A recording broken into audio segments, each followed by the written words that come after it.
আমি এখন রয়েছি সিলেটের সুপারনিঘাট এলাকায়। এই এলাকা যতপুরের রাস্তার দিকে ঈদের সিনার ঠিক অপোজিটে, রাস্তা অপোজিটে আপনারা এখানে যতপুর সুপারনিঘাট সহ আপনাদের এলাকা দেখাচ্ছি। আপনারা দেখেন দোকানপাট, ইতিমধ্যে দোকানপাট বন্ধ বলতে দোকানপাটের ভিতরে পানি ঢুকে অনেক মাল কিন্তু ইতিমধ্যে নষ্ট হয়ে গেছে।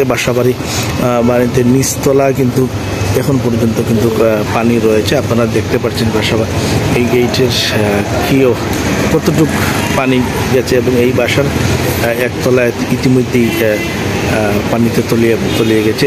এভাবে সিলেটের শহরের বেশ কিছু এলাকা কিন্তু পানি ঢুকে এখনো পানি নামেনি। এই পরিস্থিতির মধ্যে মানুষ রয়েছে। গতকাল ঈদ পর্যন্ত, ঈদের দিনেও মানুষ কিন্তু ঠিকমতো কুরবানি দিতে পারেনি এই পানির কারণে। আজকে অনেকেই উঁচু স্থানে অন্য স্থানে নিয়ে কিন্তু আবার অনেকে কুরবানি দিয়েছে, কিন্তু গতকালকে কুরবানিও দিতে পারেন। যাদের বাসাবাড়ি পানি ঢোকার কারণে তাদের বাসাবাড়ির ফ্রিজ, পালংশ, বিভিন্ন যন্ত্রপাতি, বিভিন্ন আসবাবপত্র নষ্ট হয়ে যায়। কিন্তু এই সব এলাকার মানুষ কিন্তু বেশ কষ্ট রয়েছে। সিলেট তালতলা মেজরটিলা এয়ারপোর্ট এলাকা, সেই এয়ারপোর্ট ওসমানী আন্তর্জাতিক বিমানবন্দর এলাকায় কিন্তু পুরো ইতিমধ্যে পানি তলিয়ে গেছে। এছাড়া সিলেটের বেশ কয়েকটি উপজেলা কিন্তু ইতিমধ্যে 3বার কিন্তু বন্যা দেখা দিয়েছে। বিশ্বনাথ এবং নতুন করে বিশ্বনাথ উপজেলা বিভিন্ন ইউনিয়ন কিন্তু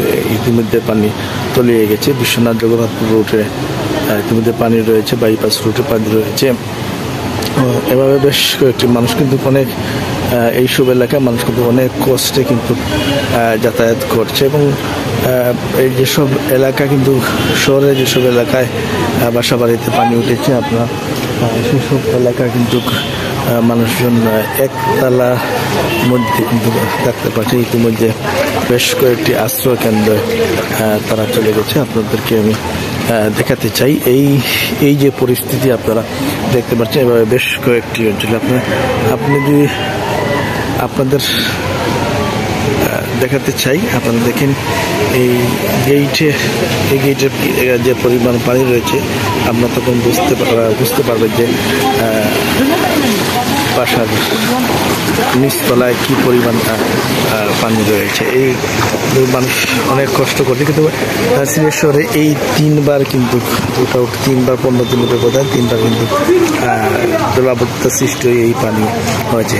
এদিকে সিলেটের 3টি নদী, সুরমা, কুশিয়ারা সহ 3টি নদীর পানি বিপদ সীমার ইতিমধ্যে অতিক্রম করছে এবং প্রতিনিয়ত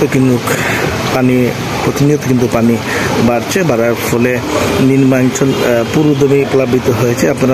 আমরা শুনতে পেয়েছি গোয়াইনঘাট এবং কোম্পানিগঞ্জ এলাকা অনেক মানুষ পানি আটকে পড়েছিল। পরে সরকারি এবং সাধারণ এলাকার মানুষ নৌকা দিয়ে কিন্তু তাদেরকে ইতিমধ্যে উদ্ধার করে আশ্রয় কেন্দ্রে নিয়ে এসেছে। এই পরিস্থিতি আপনারা দেখতে পাবেন সিলেটের সৃষ্টি হয়েছে।